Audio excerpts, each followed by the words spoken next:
The delivery schedule is one thing, and then the successful delivery of the vaccines is another. Obviously, the premiers are working on documents that we're sharing with provinces and territories as we work through the distribution plans. I think the assertion of the various provinces around the number of doses that they are going to receive in their own jurisdictions is the area where we have not come to an agreement on yet. Provinces and territories, along with the federal government, have negotiated sharing agreements for all of the things that we've needed for the pandemic, whether it's personal protective equipment or testing, and we'll do that with vaccines as well. The number of vaccines that Canada is going to get, not what the provinces are getting. We understand that that's up in the air, but this is an agreed upon number that 4 provinces have said. I do not understand why you cannot confirm that number. We'll get the numbers to you. I don't have the exact number of doses here, but all I'm saying is, look, I think the point of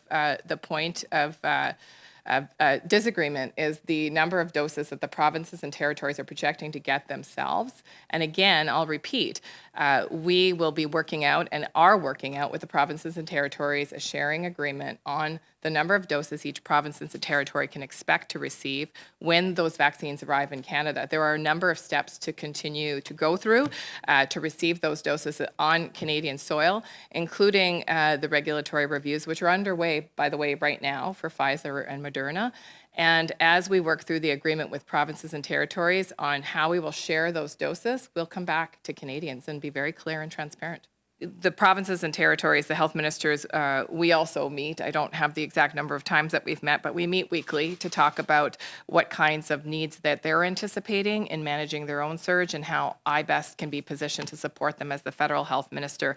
And so we continue to build up that capacity. But I'll just say this, it's not limitless, as we know, and the biggest limiter is actually healthcare resources, people, healthcare professionals, because as we know, those are hard to find. It is getting increasingly difficult for healthcare workers across the country, including frontline healthcare workers, pharmacy workers, personal support workers, as people have been working flat out for 10 months and are exhausted.